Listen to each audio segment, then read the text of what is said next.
Buenas a todos, bienvenidos al segundo programa del sótano de Teclo Industries. El primer programa, bueno, este es el segundo, es el programa 1, el anterior lo marcamos como 0, que fue introducción. Así que hoy tenemos a Ángel otra vez por aquí. ¿Qué tal? ¿Cómo vamos?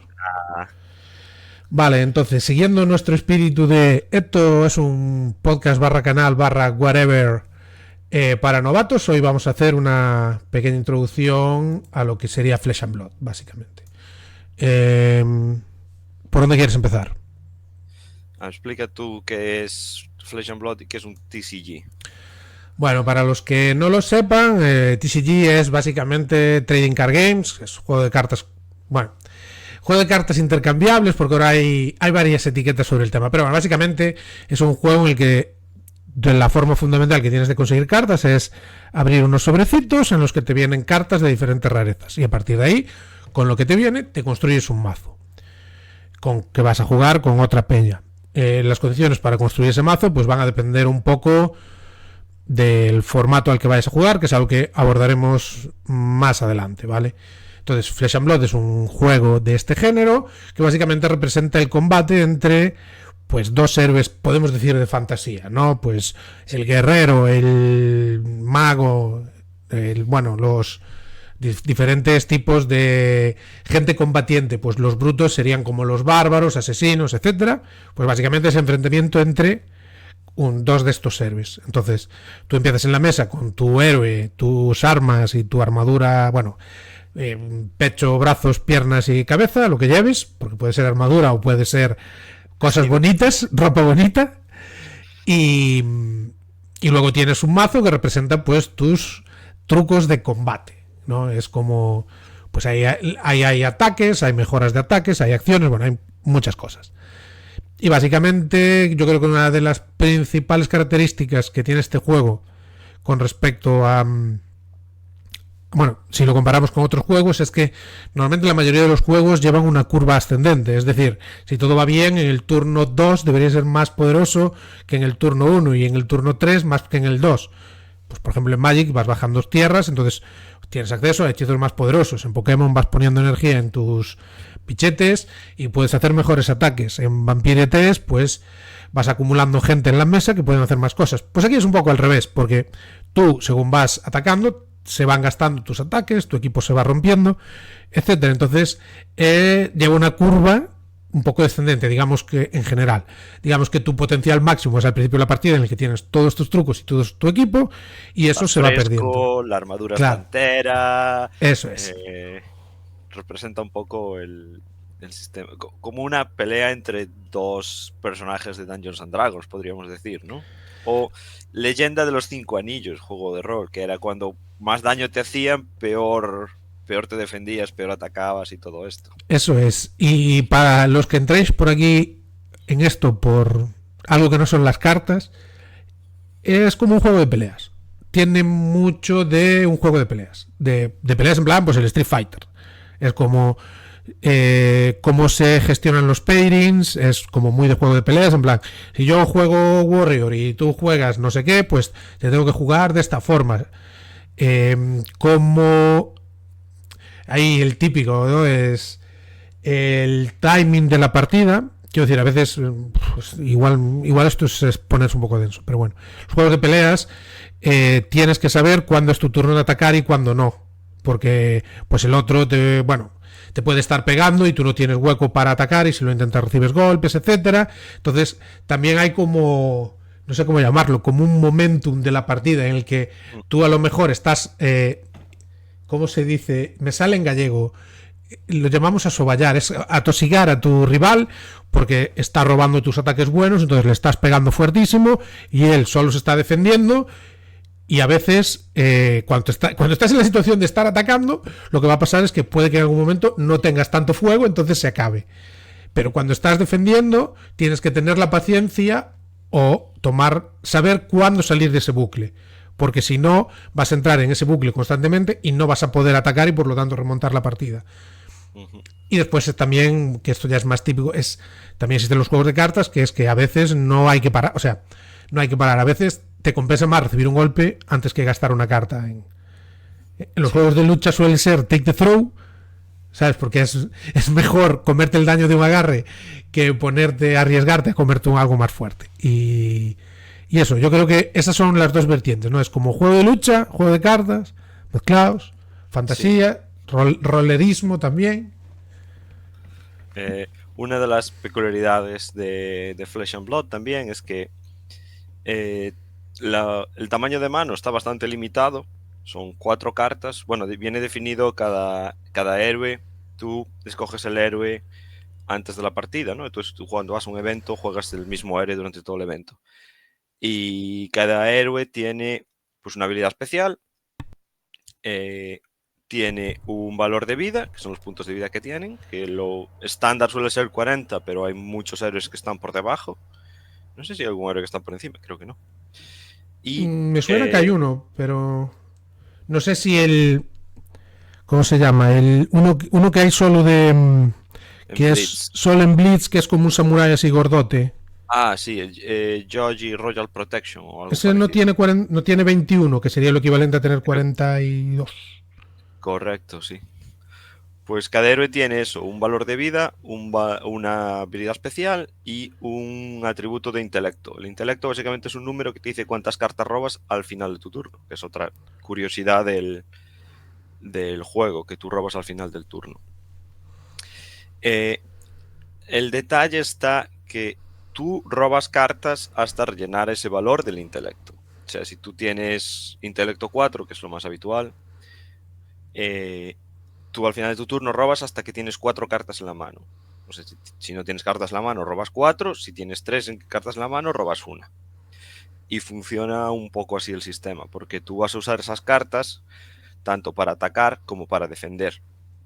Durante el turno del rival, él te va a usar sus cartas para atacarte y tú tienes que decidir qué cartas de tu mano vas a usar para defenderte. Y después, cuando llega tu turno, con las cartas que te queden, las que no has usado para defenderte, esas las puedes jugar pues para atacar al rival o hacer otras cosas. Y como mencionaba Dani, tú empiezas la partida con 4 piezas de armadura. Puedes empezar con menos, pero bueno, ya que tienes 4 huecos de armadura, diría que los llevases todos. Y después tienes 2 huecos, tienes 2 manos y puedes llevar tanto sea un arma y un escudo, un arco y un carcaj. El carcaj no ocupa lugar, creo, pero el arco son de 2 manos, te ocupa las 2 manos. El carcaj solo puedes llevar si tienes un arco. Hay una regla especial para los carcajes. O una vara de mago, o 2 varitas de Runblade. Hay diferentes opciones que puedes llevar como armas, ¿no? Pero digamos que son 4 piezas de armadura y 2 piezas de armas. Y después los mazos son mazos de 60 cartas normalmente, aunque el límite es que entre tus piezas de equipo y tus cartas de mazo puedes tener hasta 80 cartas. Y las que no uses son como tu banquillo, ¿no? Se dice en castellano. Sí. Que los puedes intercambiar pues entre partidas en cualquier tipo de evento, ¿no? Cuando vas a un torneo, una cosa así.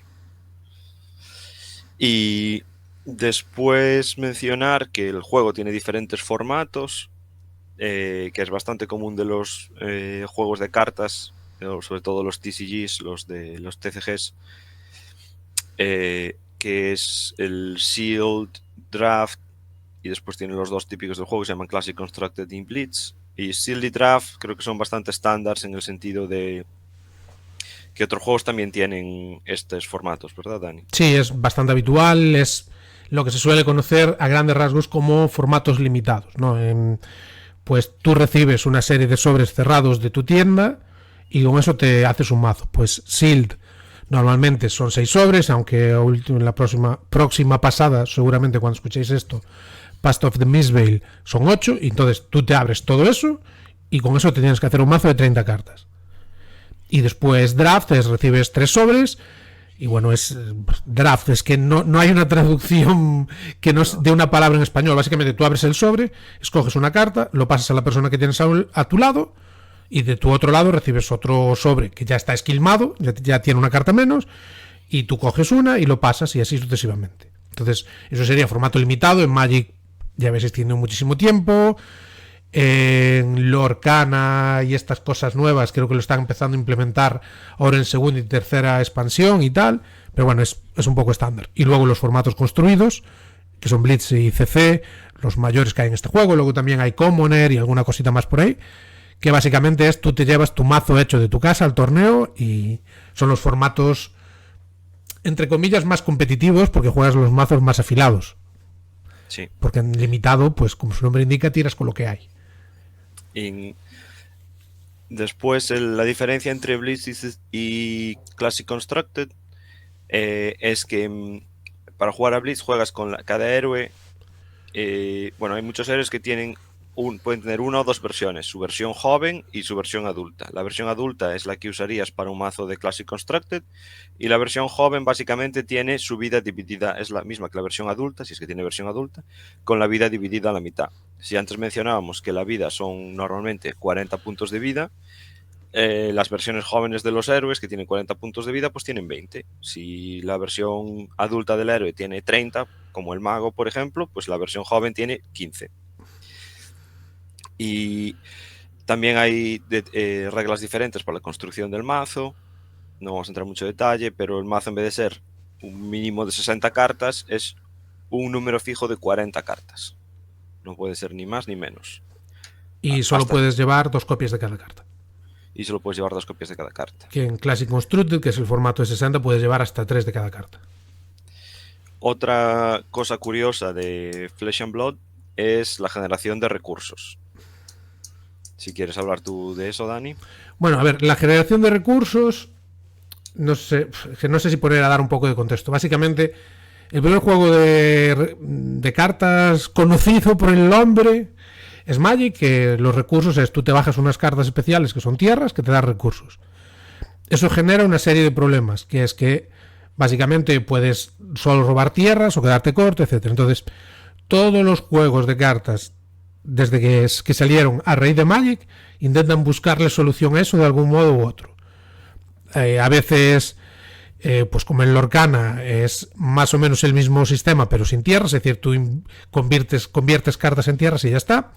Y en otros pues existen otros sistemas, de tal modo que lo que se busca es que la obtención de tus recursos sea lo menos aleatoria posible. Es decir, que no tener recursos o no robar tierras en el caso de Magic te joda una partida.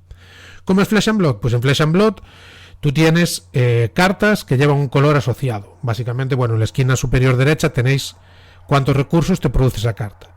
Normalmente las cartas azules producen 3, las amarillas 2 y las rojas 1. A cambio, las rojas suelen hacer, sus efectos son más fuertes, las amarillas tienen un efecto intermedio y las azules tienen el efecto más débil de las 3.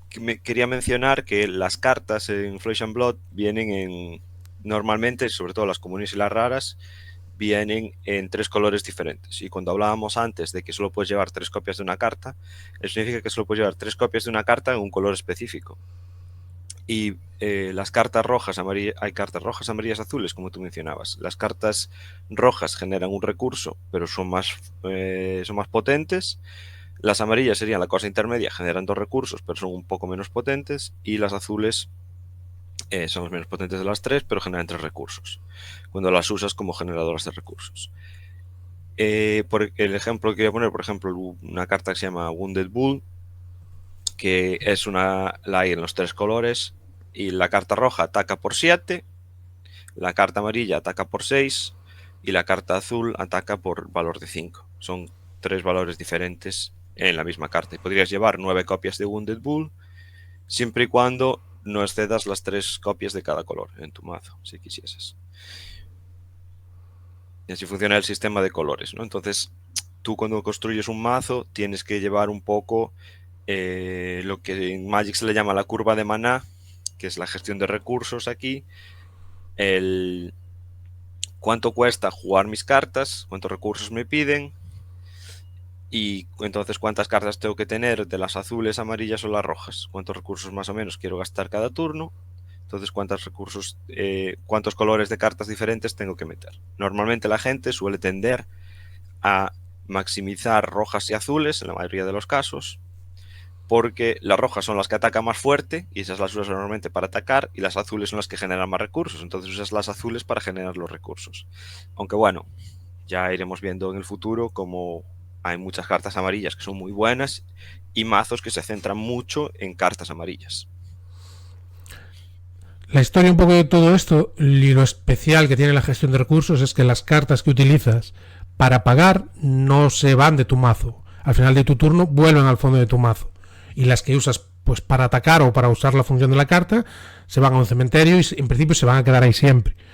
Entonces, tú hasta cierto punto, bueno, porque nunca te vas a quedar sin mazo. Bueno, te puedes quedar sin mazo, que es lo que se llama fatiga, pero no pierdes.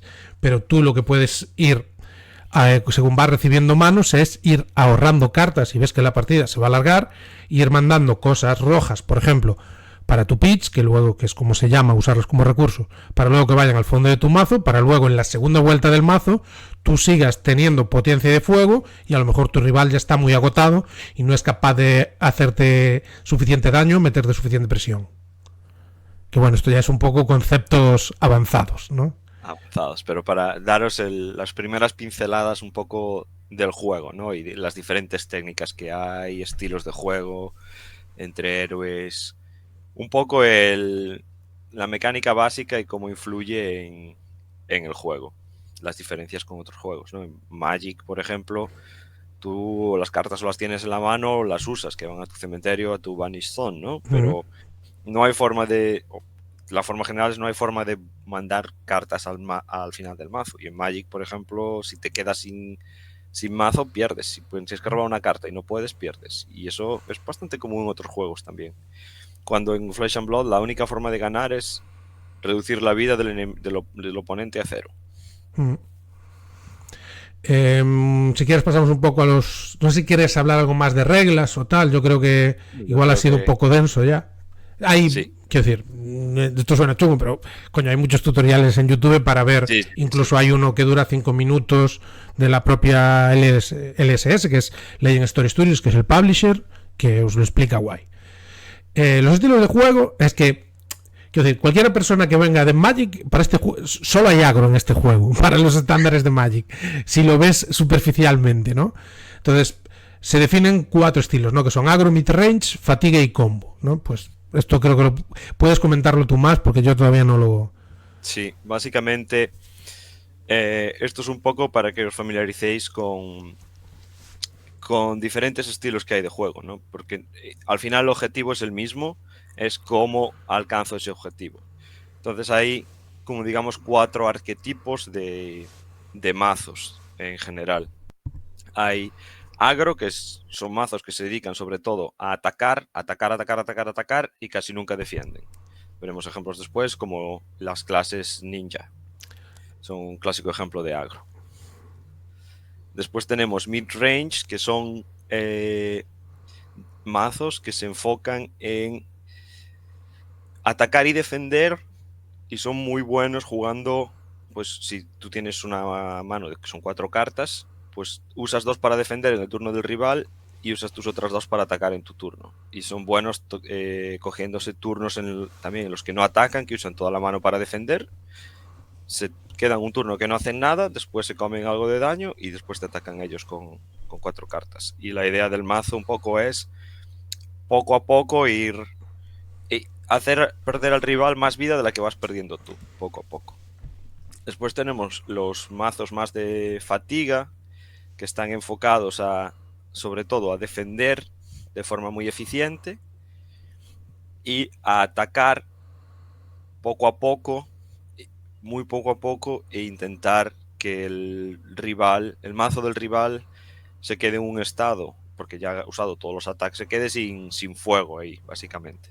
Ha usado todos los ataques buenos, tú se los has parado, y ahora es tu turno pues de lanzar tus ataques buenos. Entonces juegan muy a bloquear, esperando el momento y después lanzar pues un ataque gordo o atacar solo con las armas, porque cuando atacas con las armas tienes que pagar recursos, como ya decíamos, los recursos son las cartas que se van debajo del mazo después, y esa carta después va a volver a tu mano en algún momento, siempre y cuando estés vivo.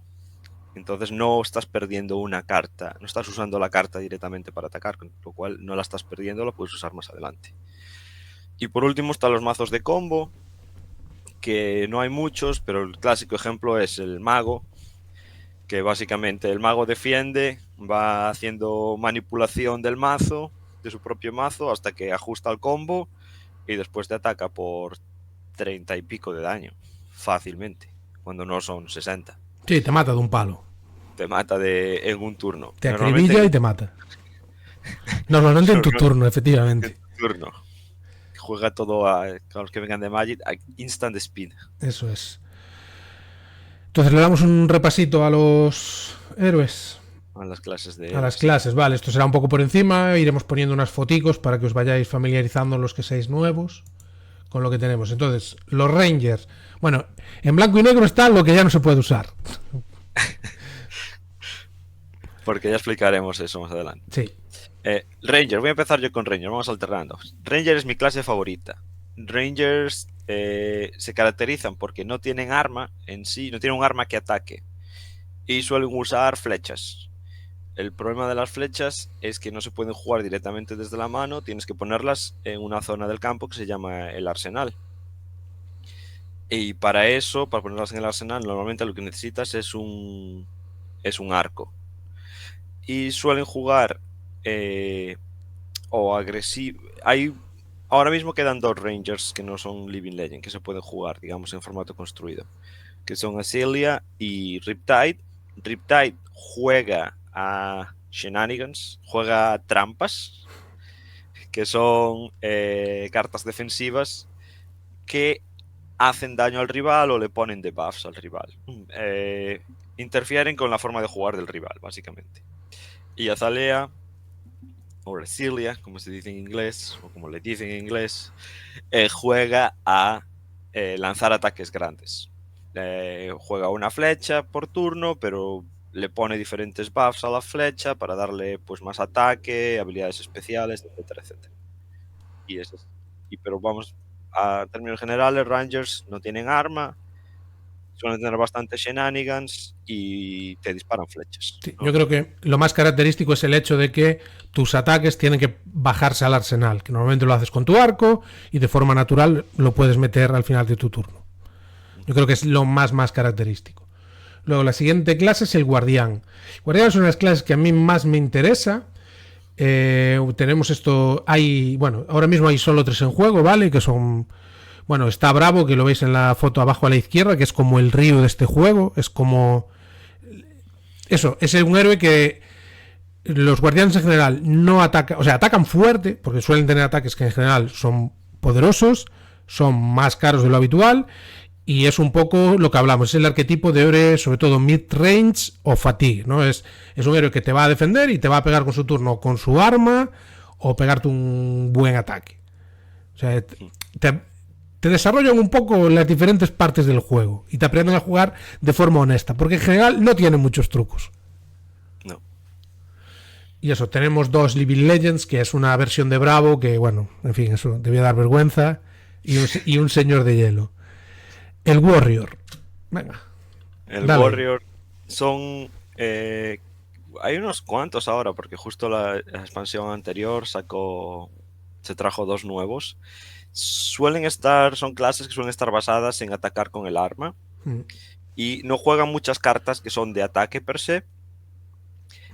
Son más de jugar un tipo de cartas que se juegan casi como a instant speed, que se llaman reacciones de ataque, ¿no? Entonces ellos te atacan pues con el arma, que puede ser un hacha o una espada, ¿no? Normalmente suelen ser hachas, espadas, dagas, cosas del estilo.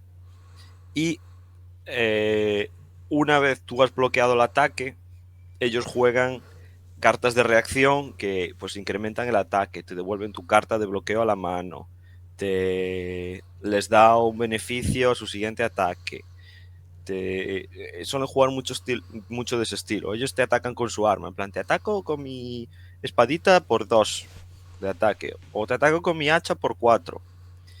Y juegan esas cartas de reacción para mejorar su ataque. Y poco a poco van ganando efectividad y son una de las clases que suelen ser peligrosas cuando tu nivel de vida está bajo, porque como tú tienes que bloquear y después ellos pueden jugar para potenciar sus ataques, tienes que saber un poco qué es lo que puede pasar. Son son clases también que suelen defender bastante bien, suelen tener bastantes buenas piezas de armadura y sus cartas suelen defender con valores altos. A mí como novato el Warrior es como es una clase en la que me resulta muy molesto de jugar porque eso, tú no llevas muchas reacciones de defensa, entonces es como yo cuando me enfrento a uno no sé muy bien a qué atenerme, porque él me pega con la espada, vale, me pega de 2, me pega de 3, vale. Entonces yo qué hago, ¿le bloqueo justo o le sobrebloqueo por si acaso tiene una reacción? ¿Sabes? Es como, yo creo que es una clase a la que cuando te enfrentas a ella, si no la conoces mucho, puede ser bastante frustrante. Entonces la siguiente que tenemos es el ilusionista, que es una clase curiosa, porque, y aquí vamos a hablar un poco de los que se llaman los talentos o los aspectos. No hay un héroe que sea ilusionista, hay cartas genéricas de ilusionista, pero luego hay un ilusionista dracónico que juega alrededor de cartas rojas, un ilusionista de luz que juega en torno a cartas amarillas, y en Part of the Mistveil nos salió el ilusionista que juega alrededor de cartas azules. Son héroes que van un poco al contrario del resto, porque básicamente lo que hacen, bueno, tienen dos cosas. Sus ataques suelen ser fuertes con respecto a su coste, pero a cambio suelen tener una movida que se llama fantasmal, que si los bloqueas con algo que tenga fuerza 6, se lo rompes y le acabas esa acción, ¿vale? Es como, son fuertes, pero tú los puedes bloquear para que sean frágiles. Y lo fundamental es que invocan cosas. Pues el dracónico te invoca dragones, el de luz te invoca ángeles o escudos, y la mística, que es la azul, pues un poco lo mismo. Entonces van un poco en contracorriente porque según va avanzando la partida, ellos invierten cartas, pero a cambio ganan objetos que se quedan encima de la mesa. Entonces es como eso, que a la larga suelen envejecer mejor que los héroes normales.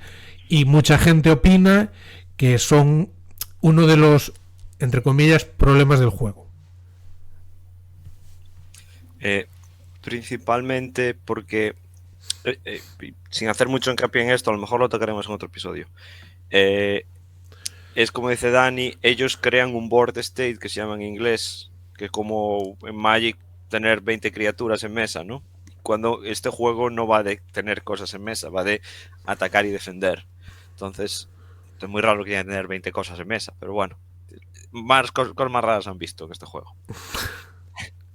Pero sí, son una clase un poco complicada si quieres empezar con ella por el tema de que juegan al revés que todo el mundo casi. Parece que juegan a otro juego diferente. Pero bueno, yo tengo un amigo de mi pareja que justo acaba de empezar con Prism, que es la ilusionista de la luz y Los Ángeles, y a tope, Library of Solana, que se compró. Madre mía, a tope.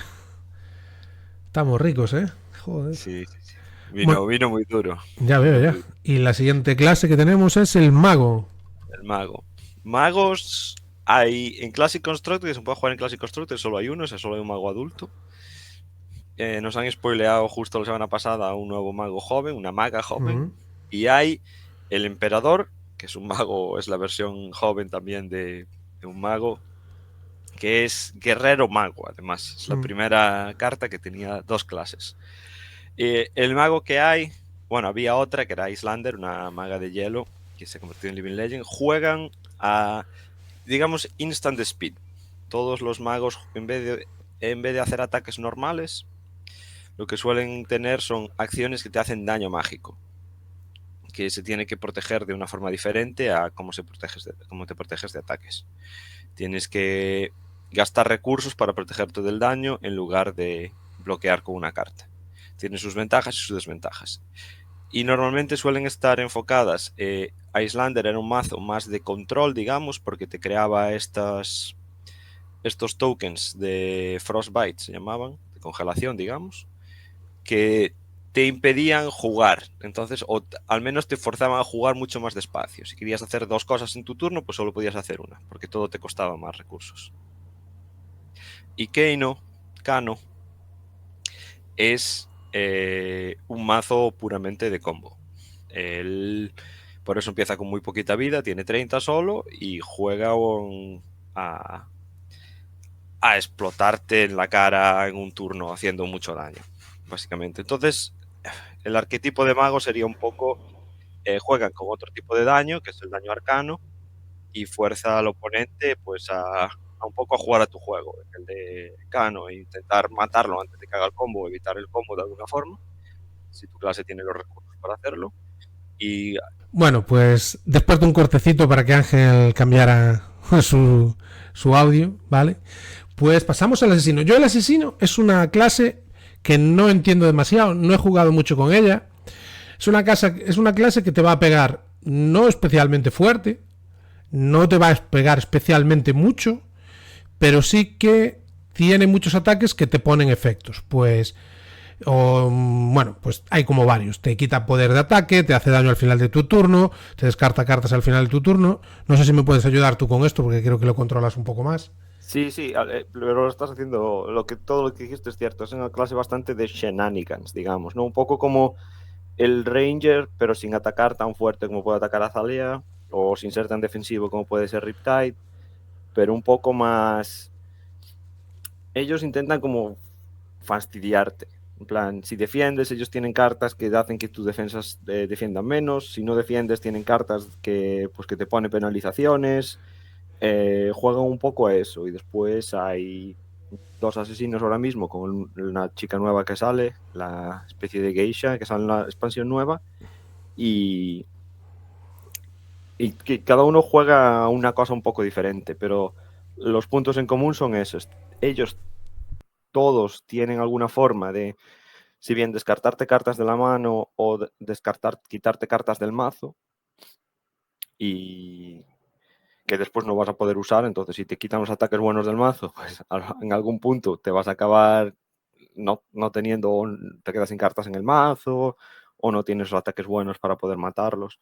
O juegan un estilo más agresivo, donde tú nunca sabes si defender o no defender por esos efectos que te pueden poner, o que se pueden cargar tus defensas.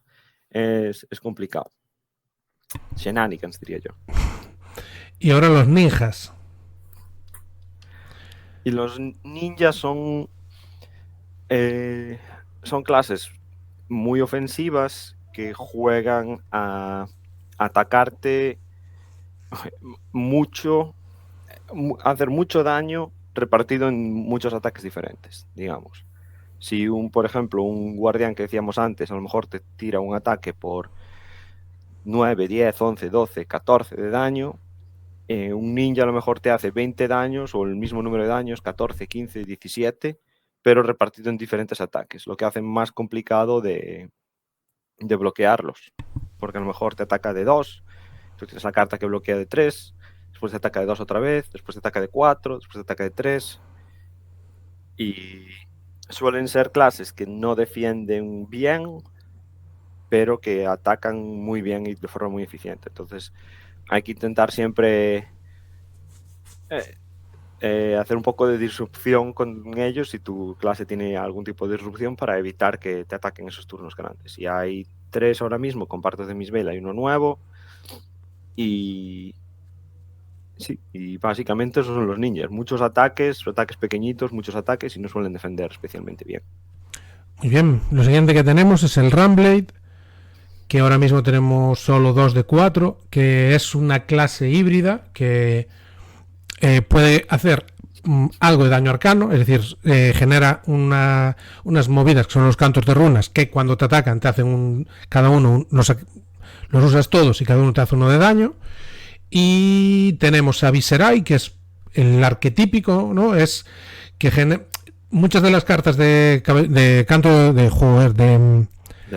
Runblade, perdón, de Filorruna, como está traducido en español, te exige ¿Cómo? Filorruna. Es como bastante literal. Vale. Es como tienen muchas habilidades de, si has jugado una carta que sea de acción, pues ganas un extra. Entonces te premia el ir mezclando el uso de acciones con ataques. Y Vincent funciona un poco diferente porque tiene el subtipo oscuro, entonces tiene una mecánica diferente que yo aún no entiendo bien, pero bien. Básicamente tienen como una zona diferente, que es la zona de la deuda de sangre, a la que van mandando cartas y luego las pueden jugar normalmente como instant. A cambio reciben daño al final del turno.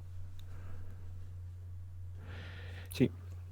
Entonces, Tiene una mezcla entre guerrero y warrior muchas veces. entre guerrero y warrior es lo mismo. Entre guardián y warrior. Warrior y mago, perdón. Warrior y mago. Sí, es una clase híbrida. Es un poco rara. Híbrida. Y después el mecanista, el mechanologist. Mechanologist es la auténtica salud. Los mecanólogos, ¿no? ¿Mecanólogos? Sí, creo que sí. Hay unos cuantos ahora mismo, creo que hay 4. Hay una chica, Dash, que hay 2 versiones de ella. La original, Inventor Extraordinario, o Io. Io. Y son clases que juegan muy dentro de, usando cartas principalmente de mecanólogos. ¿Por qué? Porque las cartas de mecanólogo tienen una habilidad clave que dice descarta, bueno, banish, destruye la carta de arriba de tu mazo, y si es de una carta de mecanólogo, este ataque gana go again, ir de nuevo, ¿no? Que te refresca tu punto de acción.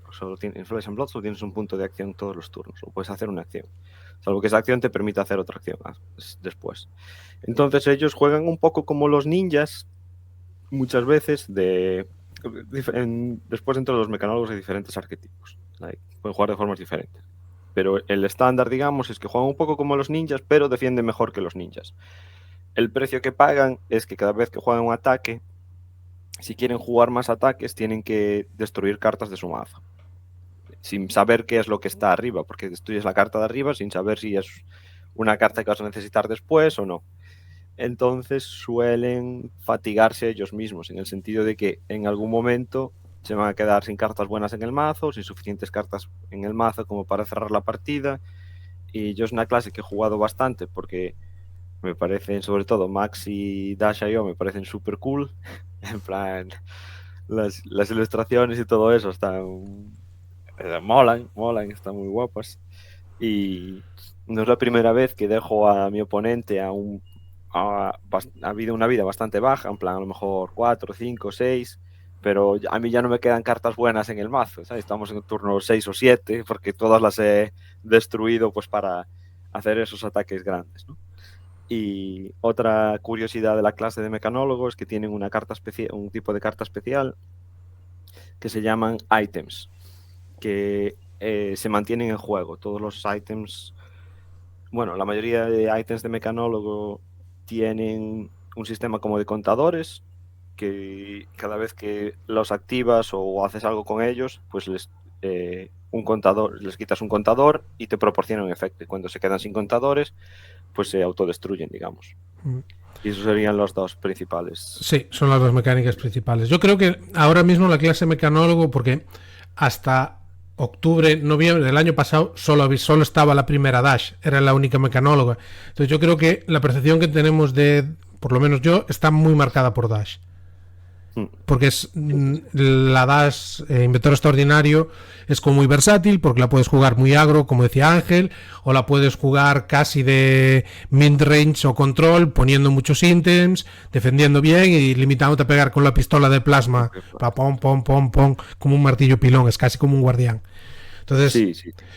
Los otros no han visto, salvo la Dashi, o que ha visto un poco más de juego, los otros 2 todavía son un poco desconocidos a nivel competitivo, ¿no? Sí. Sé que hay un mazo de Max de combo bastante interesante. Incluso hablábamos antes de los Runeblades. También hay un mazo de combo de Viserai da bastante asquito. Porque vas viendo cómo se acerca tu... Sí, él acumula 40 cantos de runas, luego te pega con algo y te mata en ese turno. Te mata, te hace 40 de daño en un turno. Tiene que llegar ahí, pero tú vas viendo cómo se va acumulando y... Vas viendo la desgracia. La desgracia se masca la tragedia. Es así. Y por último, tenemos los brutos, que son un poco la clase de moda, ¿no? Porque, por ejemplo, Cayo, que es el que veis en mitad de las 3 fotos, lo está haciendo muy, muy bien últimamente. Los brutos tienen, bueno, como casi todas las clases, dos mecánicas específicas, ¿no? Normalmente tienen ataques muy fuertes que te requieren que te descartes cartas normalmente de fuerza 6 o más para conseguir efectos adicionales. Es muy típico. Y también tienen cartas con la habilidad de intimidar, que es que, bueno, pues te quitan una carta, te banishean una carta hasta el final de tu turno, de tal modo que te van limitando tus opciones de defensa. Esta es especialmente útil, o sea, Reinhardt lo hace siempre que te descartas una carta de fuerza 6. Entonces te pega con una carta de tal, te descartas una carta de fuerza 6, tú ya tienes una carta menos para defenderte. Entonces es como, es un poco la misma idea que el mecanólogo de te pegan duro, como si fueran guardianes, por ejemplo, pero a cambio se queman rápido. Es como la relación entre mecanólogo y ninja, pues es un poco aquí la que puede ser entre guardián y bruto, por decirlo de algún modo. Aparte sí, tienes tu mecánica propia de esta de intimidar y tal, para hacer menos eficiente o dar menos posibilidades a defender a la otra. Y después tenemos a Levia, o Levaya, que lleva el estado de oscuro, que como dijimos antes tiene la movida esta, el lado de sangre, además tiene movidas raras porque se puede convertir en otros héroes, es una cosa un poco trambólica. Sí, bastante trambólica. Pero es una clase muy interesante, me gustó mucho la comparación que hiciste con mecanólogo ninja, bruto, guardián. Mencionar que es una clase que suele ser bastante, se llama fair en inglés, en el sentido de que ellos te pegan, no tienen muchos efectos especiales ni sorpresas como los warriors ahí de reacciones de ataque, o los asesinos o los rangers. Ellos es en plan, aquí va mi ataque grandote. Sí, es como si fueran, le llaman, yo diría que son como el arquetipo de bárbaro, ¿no? De yo destruir. Sí, básicamente sí. También es cierto que tienen como una pequeña vía de aleatorios, porque tienen varias cartas de tira un dado y gana tantos puntos de acción como te salga en el dado y movidas así. Pero bueno, yo creo que eso fue una vía que empezaron a explorar y que se fue quedando en el camino, que no le, ¿sabes? No funcionó bastante bien. Al final, a la gente competitiva, muy competitiva, me estoy refiriendo a gente que ya va a campeonatos del mundo, que viaja por todo el mundo para jugar y tal, lo que se le llama el High Variance, ¿no? Sí, el RNG. El RNG no acaba de casar. No acaba de casar con esa gente porque les gusta cosas eficientes que no tengan mucho... Que tú si lo juegas, si tú haces ABC, el resultado es X, digamos, ¿no? Y esto de tener que lanzar un dado, a los que venimos de juegos de miniaturas, en plan, lanza el dado. Y esta gente de juegos de cartas, en plan, uy. Sí. Y si salió un 1, ¿qué? Bueno. La vida es corta. Entonces, la vida es corta, exacto. Vale, pues con esto ya creo que repasamos todas las clases. Podemos hablar un poquitín de rotaciones, Living Legend y todos estos rollos. Y ya casi cerramos, ¿no? Así que si quieres darle tú. Vale, queríamos mencionaros, chicos y chicas, bueno, ya hablamos un poco de los formatos de juego, y ahora que estuvimos repasando un poco los héroes o las clases, más que nada, hablamos de que hay esos héroes que salían en gris, ¿no? Y los héroes que se podían jugar y los que no, como Iyslander. Entonces, en los juegos de cartas normalmente hay un sistema de formatos y rotaciones, ¿no? De determinadas expansiones. Pues voy a hablar de Magic porque como solo juego principalmente a este juego, es el de los que más conocimiento hay, el que más conozco yo. Hay diferentes formatos, como hay Legacy, hay Vintage, hay Modern, ¿no? Uh-huh. Y cuando sale un nuevo ciclo de expansión, una nueva expansión, pues algunas expansiones pues rotan de formato y se van al otro, y ya no son jugables, digamos, en Modern, por ejemplo. En el Legend Story Studios, la compañía detrás de Flesh and Blood, ha optado por hacer una cosa un poco diferente. Y es que el pool de cartas, en principio, se mantiene... no va a cambiar. O sea, tú puedes jugar el juego, creo que tiene ya 4 años, más o menos, 4 o 5. En 2019 estará cumpliendo los 5. 5 años, entonces. Y tú puedes jugar todas las cartas, desde la primera expansión a la que hay ahora. En lugar de rotar, digamos, expansiones, lo que hacen son rotar héroes. En el sentido, ¿y cómo rotan héroes? Pues cuando un héroe llega a lo que se llama, tiene un sistema que se llama Living Legend, leyenda viva, o viva leyenda, no sé cómo traducirlo. Que Leyenda viva, más bien. Vale. Pues cuando un héroe llega a lo que se llama 1000 puntos de Living Legend, el héroe pasa a no poder jugarse en el formato Classic Construct, en el formato en el que ha llegado a esos puntos de Living Legend. En Classic Construct son 1000, en Blitz son 500. ¿Esto qué quiere decir? Bueno, ¿cómo se obtienen estos puntos? Pues en el circuito profesional de torneos, cada vez que gana un jugador que juega a este héroe, pues al héroe se le asignan una determinada cantidad de puntos. Pues el campeonato mundial, los torneos de calling, los Pro Tour, los Pro Quest, hay diferentes como niveles, ¿no? Algún día indagaremos en eso. Y una vez el héroe gana esos puntos, tanto ese héroe como su arma principal, cada vez que sale un nuevo héroe, se le asigna su arma principal, pues el arma que en la historia el héroe tiene, pues tanto el héroe como el arma principal se retiran del formato de Classic Constructed y solo se pueden jugar este formato alternativo que crearon creo que fue el año pasado, que se llama Living Legend, ¿no? Que ahí puedes jugar un poco de todo.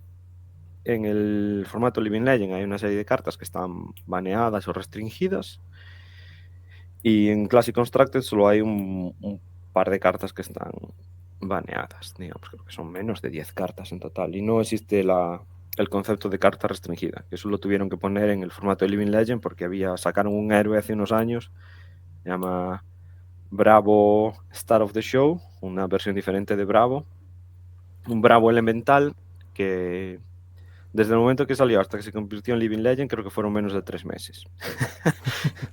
de lo pasado de frenada que estaba. Pero bueno, eso ya la compañía detrás de Flesh and Blood aprendió de sus errores y no ha vuelto a pasar nunca. Bueno, nada, el Callo ahora mismo ya va por la mitad del camino desde febrero. No es tan rápido, pero bueno. Pero el Callo ha sido un problema de que justo el año pasado reajustaron el sistema de Living Legend, de los puntos de Living Legend, porque lo que la compañía quiere hacer es que los héroes roten. La compañía quiere rotar a los héroes que llevan mucho tiempo en el juego, para sacar nuevos héroes, explorar nuevas posibilidades de diseño, ¿no? Entonces, cada año más o menos revisan el sistema de cómo se asignan estos puntos, ¿no? ¿Cuántos puntos te dan si ganas un calling? ¿Cuántos puntos te dan si ganas Worlds? Entonces han empezado, cada año ajustan ahí en plan. De hecho, cuando grabamos esto lo acaban de anunciar la semana pasada un nuevo ajuste. Un nuevo ajuste. Entonces, para prevenir eso, el ajuste de la semana pasada fue para prevenir que los héroes se vayan demasiado rápido. El ajuste del año pasado era en plan para que los héroes que empiecen a irse, los que ya llevan 4 o 5 años. Y ahora el de ahora es en plan, uy, nos hemos pasado un poco de frenada, vamos a ajustarlo un poco a la baja. Aparte de que es muy irónico que el héroe que más ha crecido en esta temporada haya sido Callo, que es el héroe que viene en el mazo que te venden para iniciarte a jugar en Classic Constructed, que es el Armory Deck de Callo, ¿sabes? Como tú vas como novato, lo coges y igual no lo puedes jugar en el torneo al que presuntamente vas a ir. Sí, bastante. Fue un mazo que se volvió muy popular, Callo. No rompe el juego ni nada por el estilo, es más, tiene algunos pairings que son malos, pero es un mazo bastante consistente, funciona bien, no es especialmente difícil de jugar a un nivel intermedio y ahí está, ganó mucho últimamente Callo. Pero así funciona el sistema, básicamente. Cuanto más gana un héroe, antes se va, digamos, a retirar del formato principal. Bueno. Aunque muchas veces esto puede decir, joder, pero entonces ¿qué? Me compro un mazo de Callo y después yo no puedo usar nada. LSS, la compañía, ya anunció que muchos héroes volverán en algún momento. De hecho, algunos ya han vuelto. Ya han vuelto. Pris estuvo en Living Legend y ha vuelto. Y Se ve que siguen sacando cartas. En Par de Misbel, por ejemplo, el año pasado Dromai se convirtió en Living Legend. O no, el año pasado No, no, este año. se convirtió. Dromai Living Legend, que era la ilusionista de los dragones. Y en esta última expansión, Part of the Misbel, que sale la semana que viene, La semana que viene, cuando grabamos esto, cuando lo publiquemos ya tal. Es verdad. Hay cartas para que solo las podría usar un Draconic Illusionist. Sí. O sea, que se espera un retorno, ¿sabes? Entonces está bien. A mí el sistema me gusta, la verdad. Me da un poco de pena cuando le coges cariño a un héroe que se vaya, pero han sido bastante consistentes a la hora de traer héroes de vuelta. Con nuevas habilidades, lo cual les da un nuevo soplo fresco de aire. Me parece un sistema bastante interesante. Y bueno, al final las cartas que dejas, por ejemplo, si Cayo se va, todas las cartas que quedan pueden ser usadas por otros brutos. Sí. Quiero decir, sí. Al final, que igual no son las más óptimas para ellos, pero bueno, las cartas siguen estando ahí. Sí. Y en general, muchos usuarios comparten cartas, especialmente son de la misma clase. Y te ayuda un poco a salirte de tu zona de confort después si quieres seguir jugando. Muchas de las hay cartas que son genéricas, ¿no? Que se juegan, pueden ser jugadas por todos los héroes. Y siempre puedes, bueno, pues mire, ya tengo con mi mazo de Kayo, tengo 3/4 partes del mazo de Rayna, solo tengo que comprar estas 10-12 cartas más y ya está listo. O, bueno, me quedo solo con las genéricas y compro un par de cartas y me hago un mazo de guerrero, porque comparten algunas cartas, o de guardián. Y así funciona. El sistema, en mi opinión, funciona bastante bien. A mí me da un poquito de pena eso, pero me da menos pena tener cartas ahí en cajas de las expansiones que siempre puedo ir, revisar y jugar. Eso me gusta. En vez de que sean cartas que van a rotar y que después qué hago con ellas. Muy bien, pues yo creo que ya le dimos un buen repaso a todo. Tendréis nuestras redes en la descripción, campana, like, subscribe y todos esos rollos. Y bueno, gracias por venirte, Ángel, como siempre. Nada, gracias chicos. Suscribiros esas cosas y pronto más capítulos o episodios. Es así.